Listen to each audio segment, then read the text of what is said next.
this world, there is real evil. In the darkest shadows and in the most ordinary places. These are the true stories of the innocent and the unimaginable. Marie Potter knows that her daughter Julie has powers of perception beyond the five senses. In profound silence, something unknowable speaks to her. Something that torments the family and fights to destroy everything they hold sacred.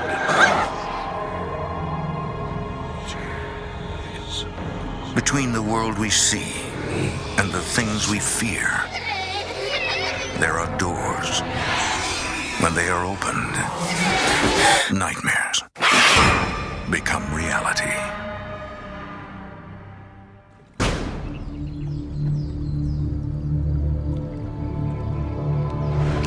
The Hudson Valley of upstate New York has long been rumored to be a land of ghosts and demons.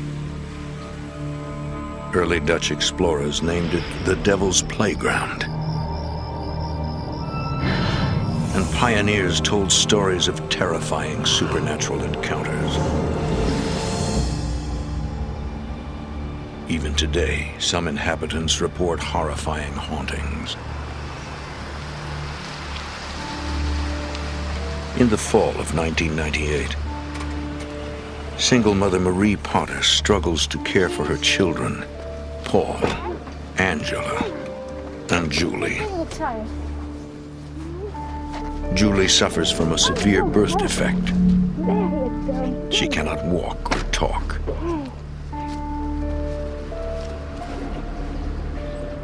To protect her identity, Marie appears in shadow. Her comprehension seemed to be okay, but her expressive abilities were less. Her communication was more facial expressions or sounds.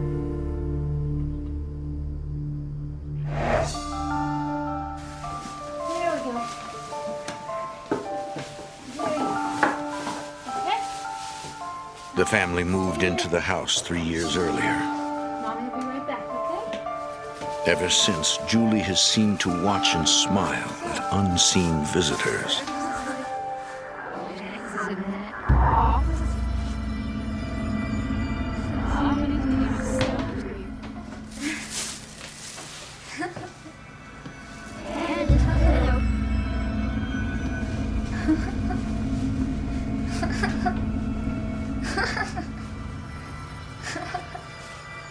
To me, the way she was reacting, it looked like someone who was playing peekaboo through the wall.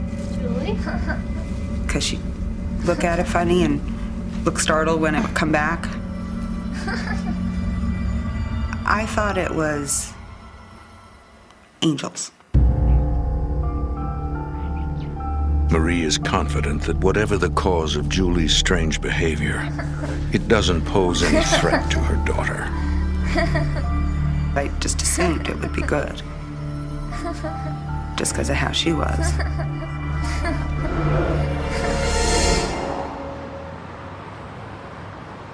In 1998, Marie visits her childhood neighborhood in Brooklyn, New York, where friends introduce her to an intriguing stranger named Chris. He seemed down to earth and honest, and he had a good sense of humor. So we kind of hit it off. Chris admires Marie's grit and determination and immediately falls for her. She doesn't take any garbage from anybody, and I kind of like that. A few weeks later, Marie invites Chris to her house. Hi. Glad you could make it. Chris has an ominous feeling as soon as he steps through the door. It felt very crowded. It's like walking out from outdoors into a closet. That much of an atmospheric feeling as you went from a lot of air to no air. And it was a big open room, so there should have been plenty there. He tries to ignore the uneasy feeling. This is Paul, and this is Angela.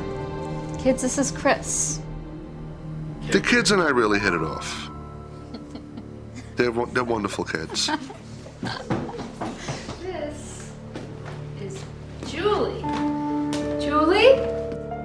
Julie, honey, I'd like you to meet Chris. Hi, Julie. Like she could kind of see through you or into you. It's okay. If you were not nice, she would know. It was really nice meeting you. She kind of glanced at me, and she gave me a big smile, and I just smiled back. Can I talk to you for a minute? Sure. Chris decides to tell Marie about the uneasy feeling he got when he entered the house. He explains that as a teenager, he studied the paranormal and discovered that he had a natural ability to sense spirits. What do you mean? Chris believes that there is some kind of supernatural activity inside Marie's house. Look, I'm not trying to scare you. I just think you have something like that in this house. Marie assumes that Chris is talking about whatever Julie is communicating with. What Marie thinks of as angels. And he said they're not good. I thought, why would it be bad? Didn't make any sense why it would be bad. Chris leaves, curious about the nature of the home's unseen inhabitants. He fears that the family could be at risk. Wake up, kids. School day. A few days later, in the early morning,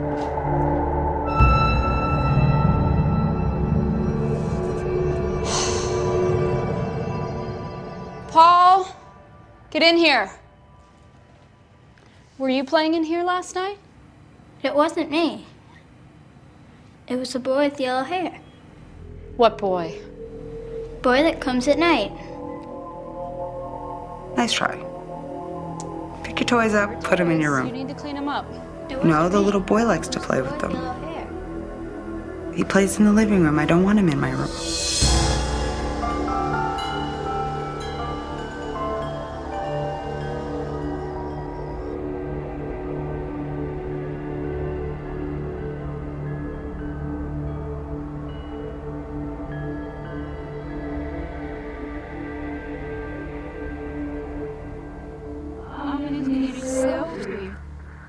And this must be the... And this must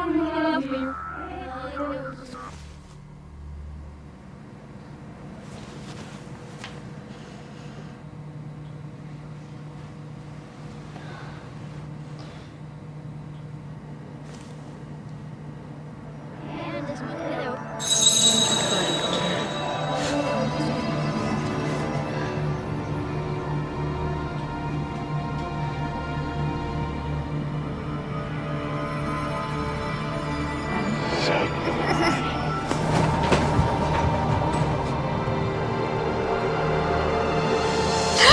Mommy, there's somebody in my room.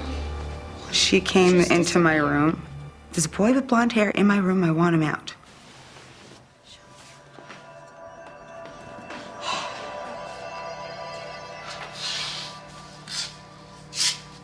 So where is he? Well, he was right there. She got angry. He was here.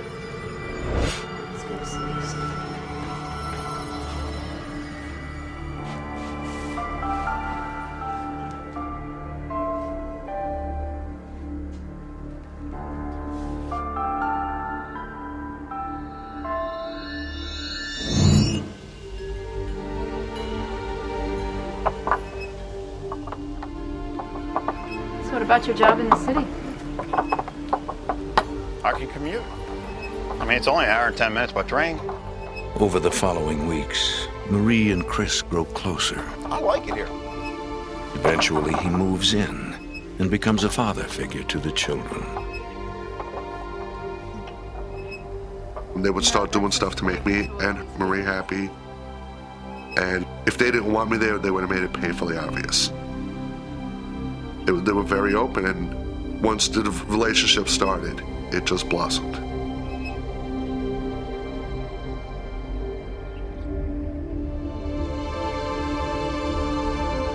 Yeah, pass those rolls down here.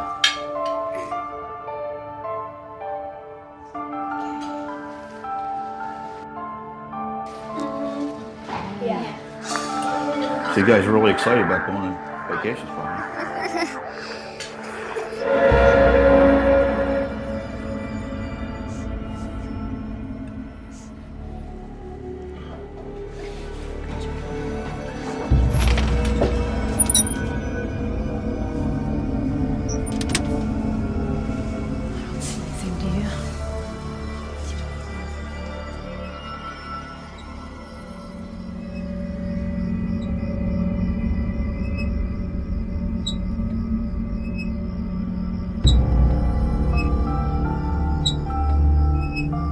The natural assumption was that it must have been the figment of her imagination, or a ghost.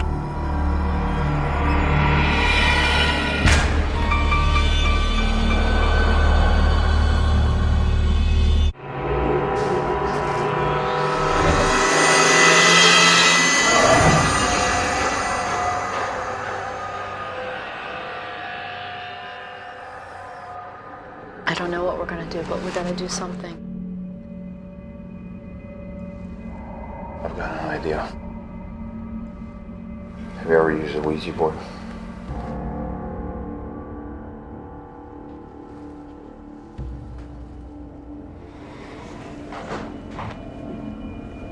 Chris believes that a Ouija board will help him communicate with the spirits in the house. I wanted to find out if there was a message they were trying to tell us. What you're doing? Find out what they want. Marie has doubts. Do you know what you're doing? Because I never did this. And he's like, oh yeah, I've used this before. He said to me, this is what you do. You put your hands on the planchette and I'll ask the questions and it will move. Is a spirit here that wishes to speak? And I said, yeah, okay. I said, sure. It's not gonna move. That doesn't make any sense. How can this thing move on its own? Is there a spirit here that wishes to speak?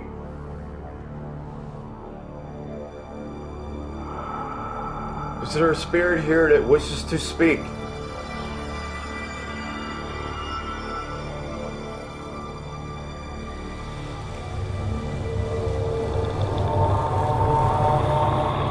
Yes.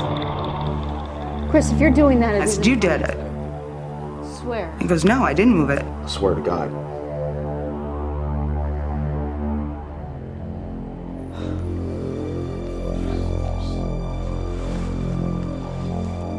Are you sure you know what you're doing? I'm sure.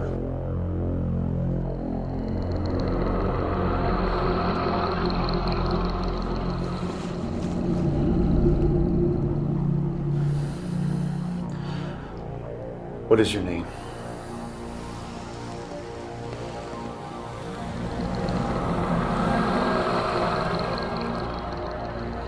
F R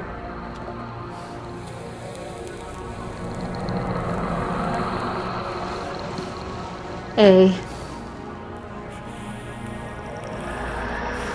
N K. Frank. Frank, why are you here? The planchette moves to the letters J and P. That's Julie's initials. He wants Julie. We don't know that for sure. What else could it be?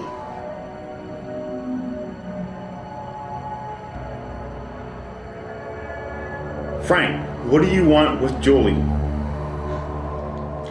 Frank, are you here? There was no response for that. Chris refuses to give up. Is there a spirit here that wishes to speak? He goes, okay, is there anybody else here? And it went to yes. Yes. And he said, what's his name? And went to Adam. And he asked, who are you? And it spelled out the word son. Chris freaked. Because his ex-wife had aborted a child. So he thought it was his son.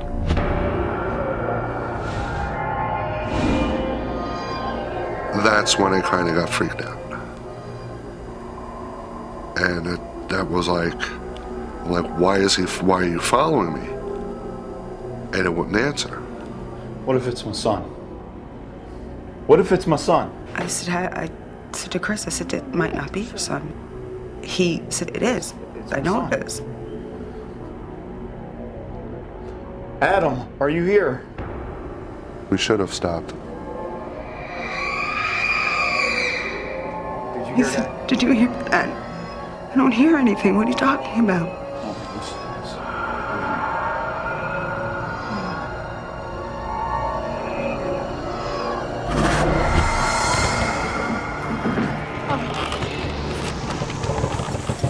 Hold on. There was banging underneath the floor in the kitchen. And then sounds from the hallway in the basement. And I was like, what is going on? Oh my God. Hold on, Chris.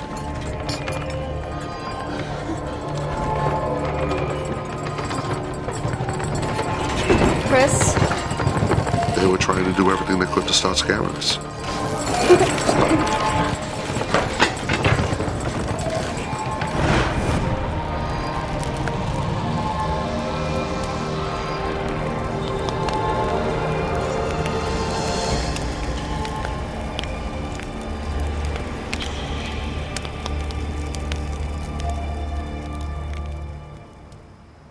A few days later.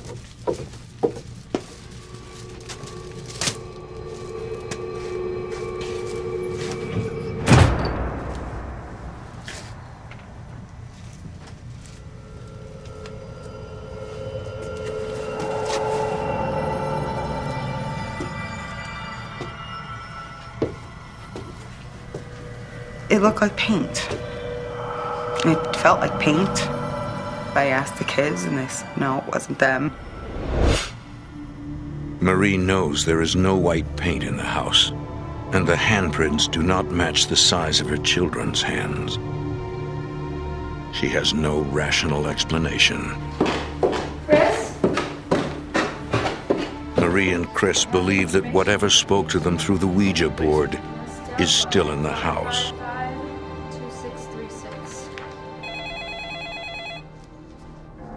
They seek help from a local investigator who runs an internet website about the paranormal. The investigator suggests a way to make sure their children are not playing a prank. Try this. She said if we put baby powder on the ground, that it was light enough to be disturbed by energy going over it. The passing spirit will leave a trail. The investigator says that tracks left in the powder will show whether or not they're dealing with something supernatural. Put down flour or baby powder.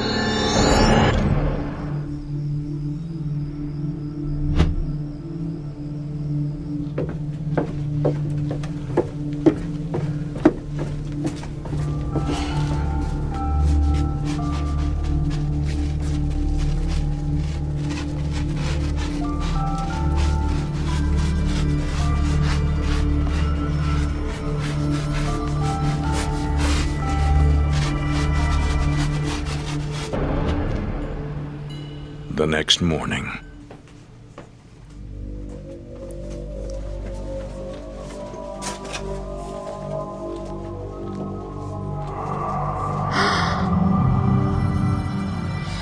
No human being was able to reach where the writing was without stepping in the powder.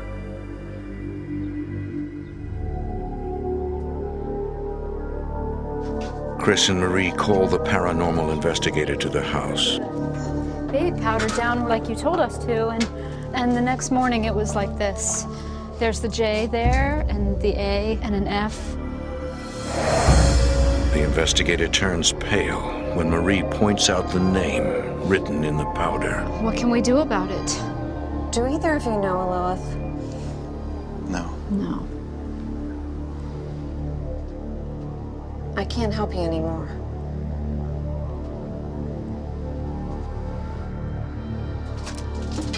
Why not? That's my daughter's name.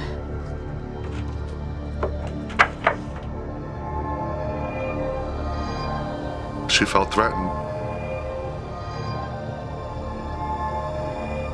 Nobody knew her daughter's name.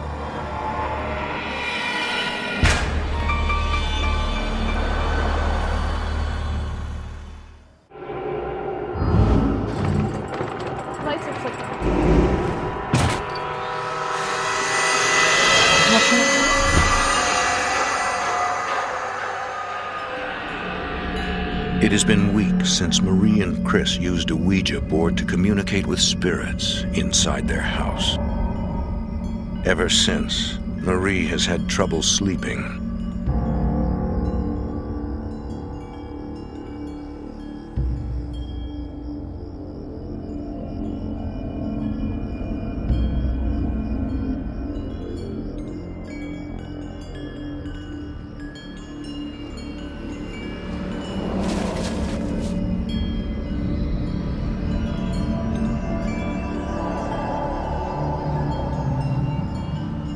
Who are you? I'm Frank. Frank who? Because you're such a stupid woman. What do you want? You don't know what's going on. You're too late. Because you can't help her. What are you talking about? Help who? Julie. You stay away from my daughter. You can't help her. Because you're nothing.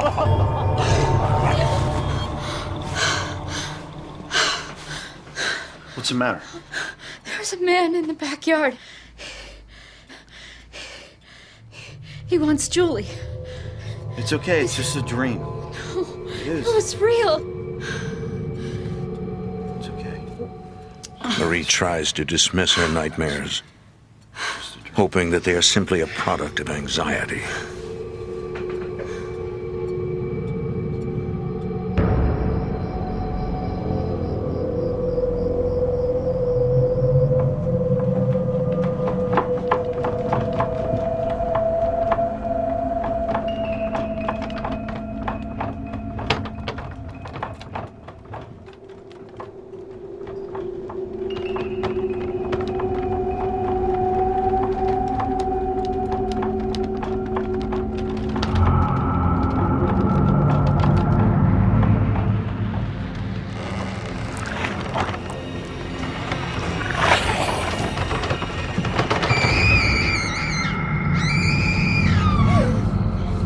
Is that Paul?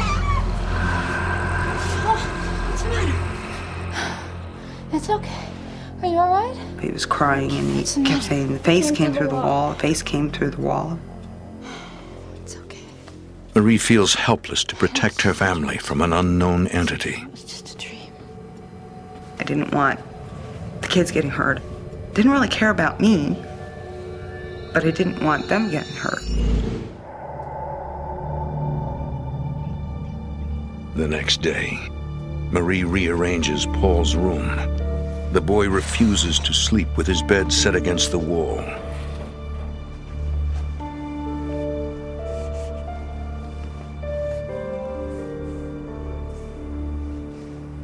There was an F on the floor. And it looked like it was burned and I couldn't get it off. Chris! I got Chris and I go, what is this and why is this here? About this? And he goes, I don't know. To Marie, it seems like proof that Frank is real. Chris and Marie consider moving to a new house, Leave the house. but fear that their problems are not attached to the house, but to Julie. If I picked up and moved, I would leave bringing her with me. Couldn't leave her there by herself. So it'd just be a new house, same stuff.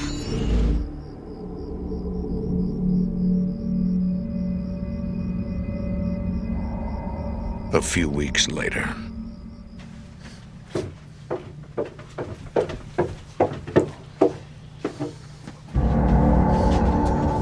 What are you doing down here? You don't know who I am, do you? It was weird. The light that usually would shine towards the washing machine and dryer was facing him like a spotlight. Julie is mine. What are you talking about? She's my daughter, not yours. You still don't know who I am, do you? Quit playing. You're starting to scare me, Chris. I'm not Chris. Because you can't help her. Because she's mine, not yours. You can't help her. I'm Frank.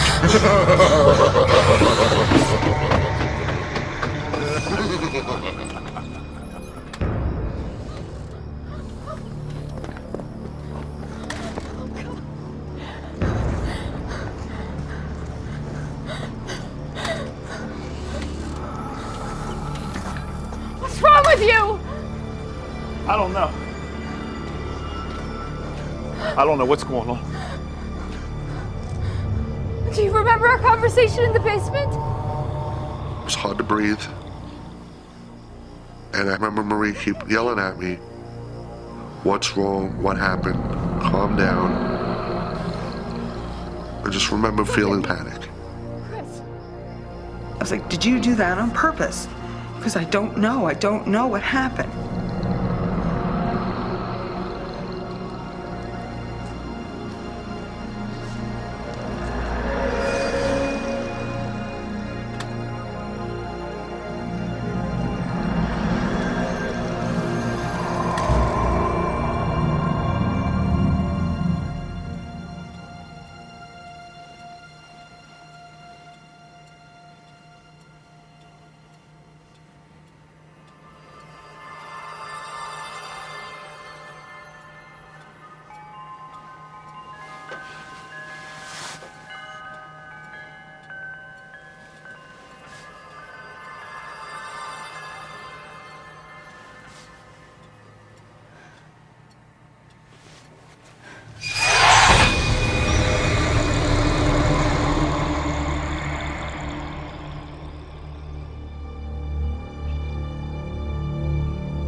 Neither Marie nor Chris want to leave the house. But we have to do something. They simply want their lives back. What about another investigator? It's very tiring because you don't sleep. You start thinking you're nuts. So. It ends up being kind of like this big whirlwind, and you're trying not to be sucked into the middle of it. We decided to make a stand. We were not going to let this guide our lives. Let's do this together. It's 555. Desperate, the couple contacts another paranormal investigator. Dave Considine is a lay religious demonologist. He draws on the power of the Catholic Church to combat hauntings. All right, tell me what's been going on. I had felt in her voice that she was sincere. She was trying to get the information out to me as quick as possible and wanted us there immediately. One of them is disabled and... It was just that sense of urgency, that sense of fear in her voice. Dave becomes deeply concerned when he learns that the couple used a Ouija board. A Ouija board is basically an oracle, whereas a spirit can enter through, be it a human spirit or a diabolical spirit. Dave fears that the couple has released a demonic spirit into their home. He's even more worried when he learns they burned the board. Never, ever burn a Ouija board. When you burn that Ouija board, you're burning the oracle in the physical sense, but you have not closed down the gateway.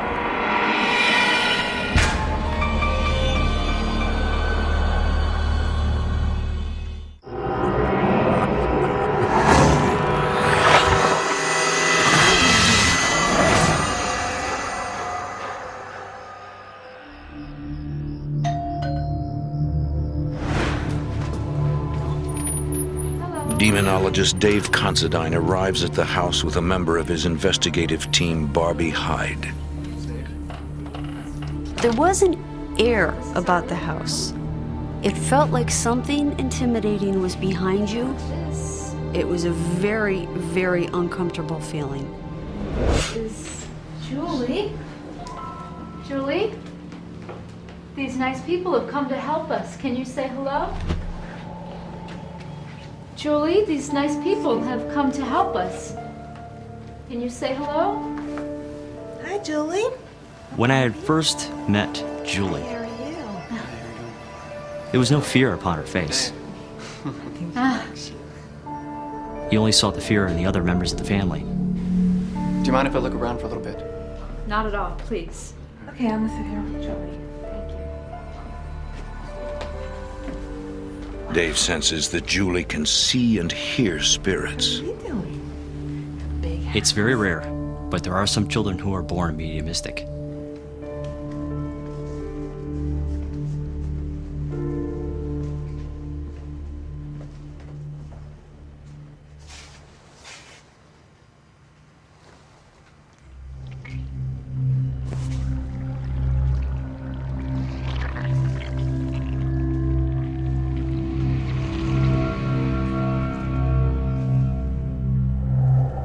It was the first time that I had ever experienced ectoplasm. Dave believes that ectoplasm is a manifestation of powerful psychic energy. The phenomenon convinces him that the family's stories are real. Let's sit down and then talk about what's really going on here.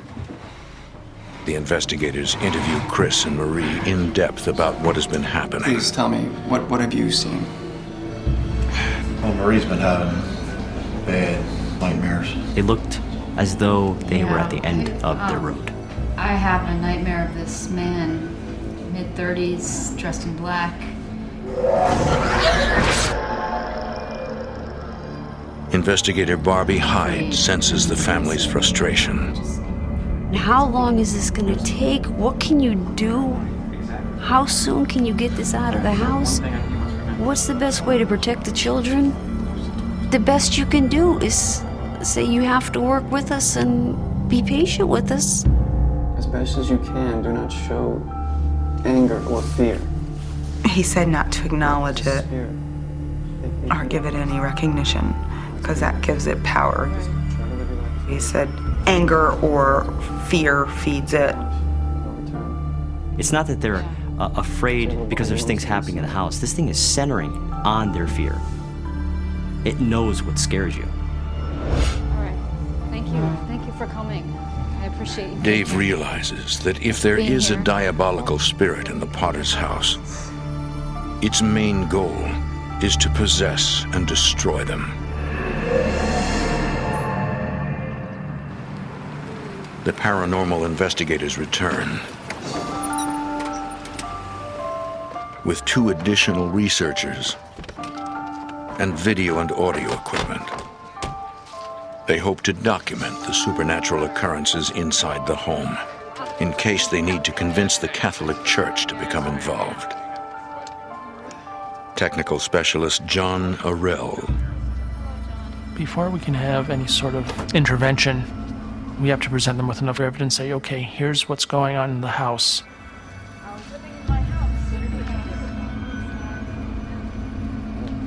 Chris has taken the children to a motel, except for Julie. Since Julie was the first to acknowledge the supernatural presence, the investigators believe that she may be a source of energy for the spirits. They convince the family that she should remain in the house to increase the likelihood of paranormal activity.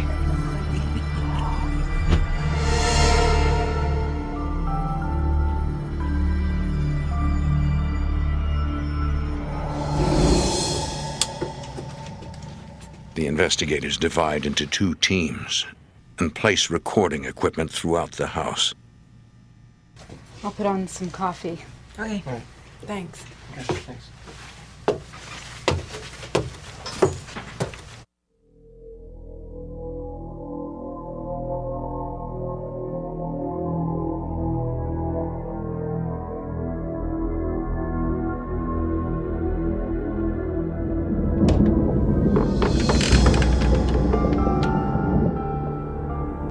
I heard what sounded like bowling balls rolling around upstairs.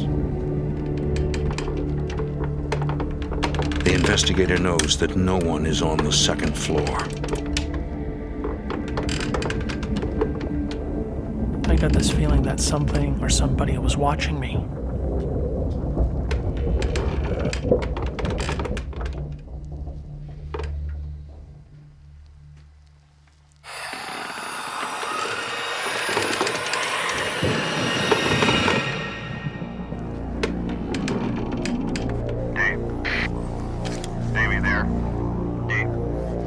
Definitely needs holy water here.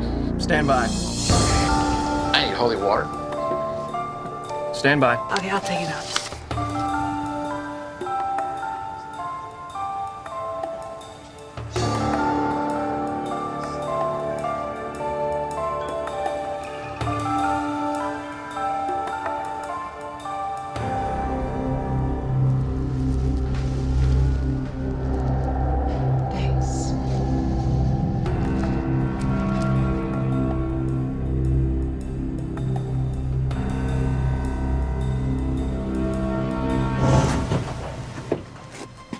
I got a cold sweat on my neck. I knew there was something behind me. You okay?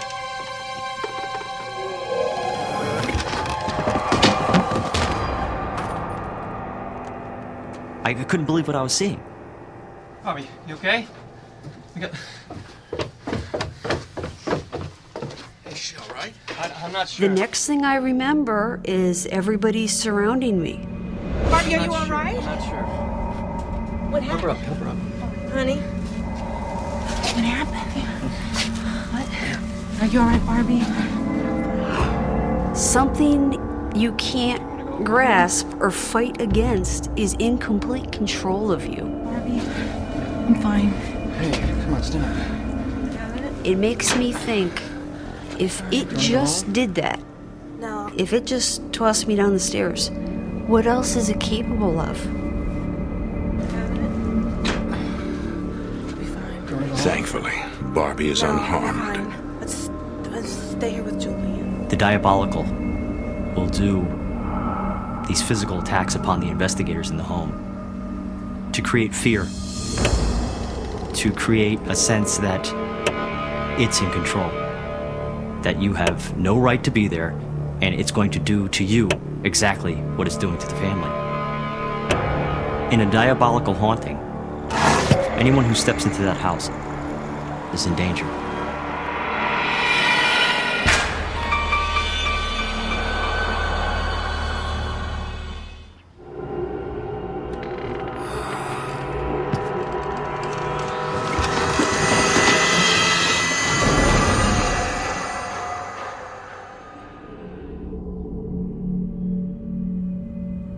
Demonologist Dave Considine knows that he will need help to combat a spirit this threatening. After what just happened, I see that we have no other choice but to get the church involved.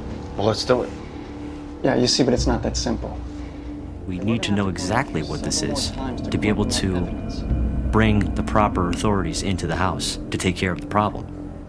And we're gonna have to come back here several more times to collect enough evidence. Enough for what? Enough evidence to convince the church that they have to come here and perform an exorcism.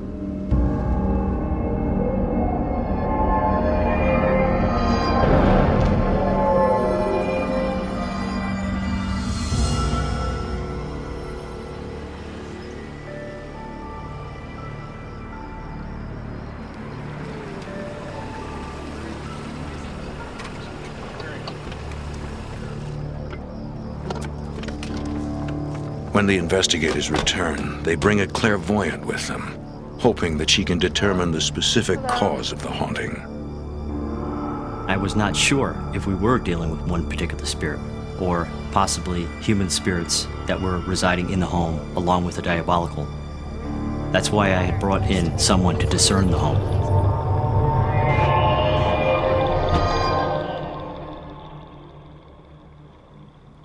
John, I'm gonna walk the house.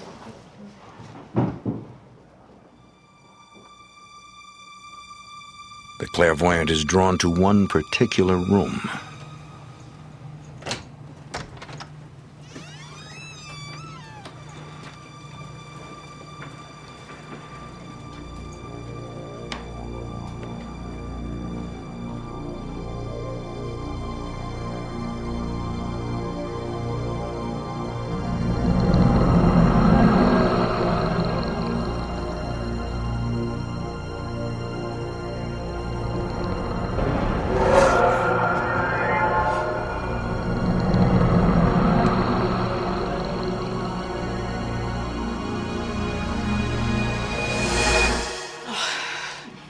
Is everything all right? There's a spirit, and he's using this child as a portal into this He house. uses her. And I said, what are you talking about? She goes, he uses her. He hides in her.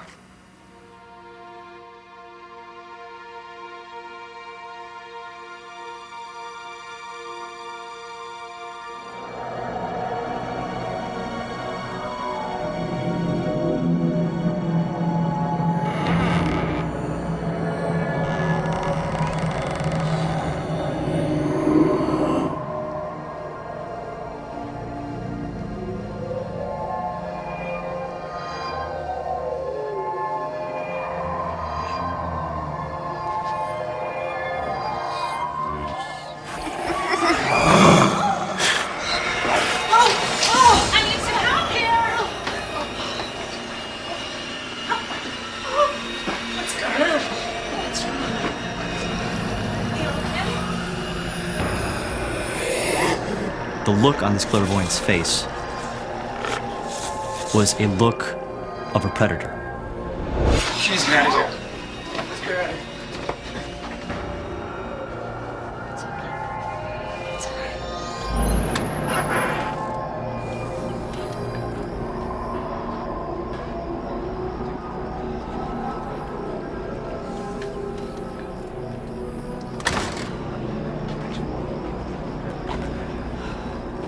The clairvoyant had It's one demon. discerned that there was one particular entity in the home, and that it was of a diabolical nature. Into this house. Let me take you home. Thank you. Dave Considine concludes that the visions seen by the family members, the little boy and the demonic Frank, are disguises assumed by a single entity that is trying to manipulate the family. Diabolicals will always try to make themselves look bigger, and they will always try to appear as multitudes. They call themselves Legion.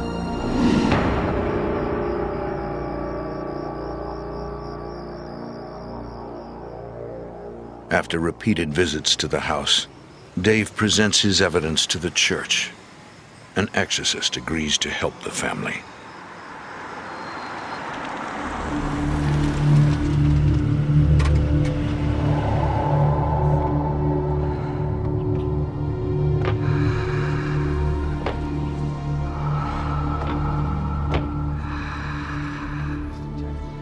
The exorcist first meets in private with Marie. Are you telling me that you think my daughter's possessed?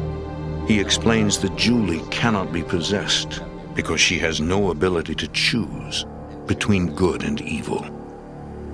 He said your daughter is a victim. But we do need to stop this demon from oppressing her, using her to enter your home. I propose a minor exorcism, a blessing over the house and the people in it, to get rid of this demon.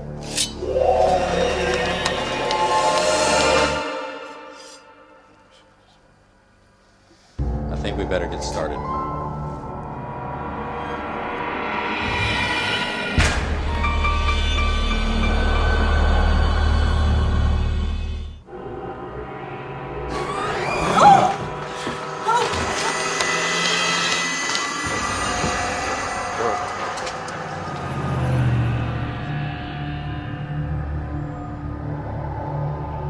God, arise. A Roman Catholic priest prepares for an ancient ritual to protect a family tormented by a demon. As smoke is driven away, so are they driven. As wax melts before He recites the a fire minor of form God. of exorcism to drive the diabolical spirit out of the house. So the wicked perish before the presence of God.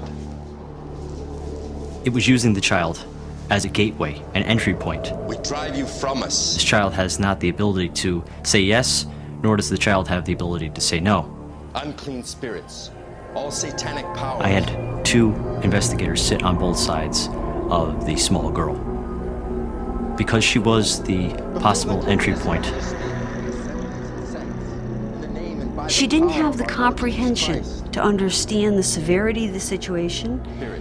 It really didn't have a will, one way or the other, to initiate or break off the communication. In the name and by the power of our Lord Jesus Christ, may you be snatched away and driven from the church of God. Julie grows angry. Her hands were sort of in a raking gesture. By the precious blood of the divine Lamb.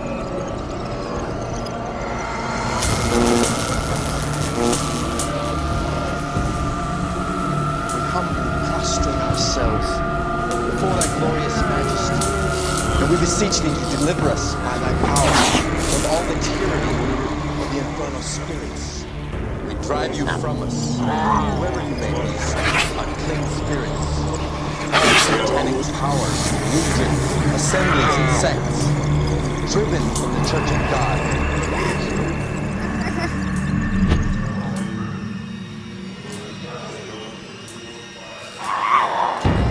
She's staring intently at the priest. You know, if I can get my hands on you type of thing. But it really wasn't her, it was the entity that was possessing her. Before thy glorious majesty. Our gut was it wanted to get up and go after the priest. And if we weren't watching her, it would have.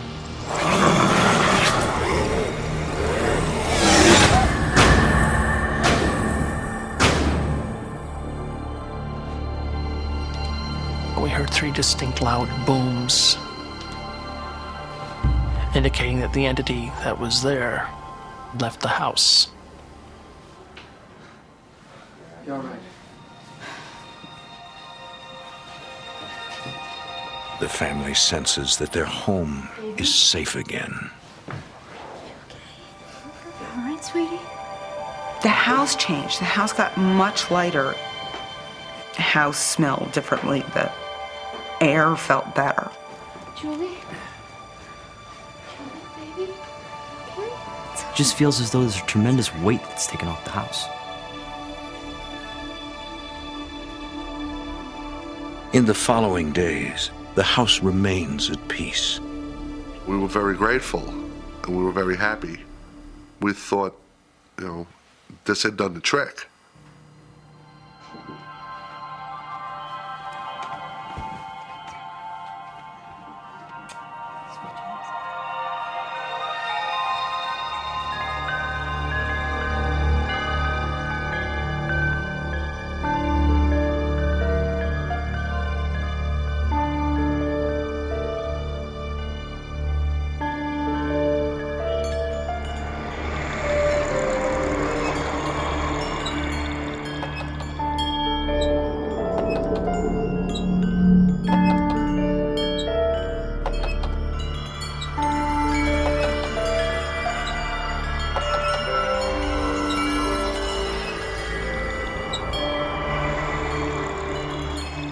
The exorcism removed the diabolical entity from the house, but did not destroy the evil.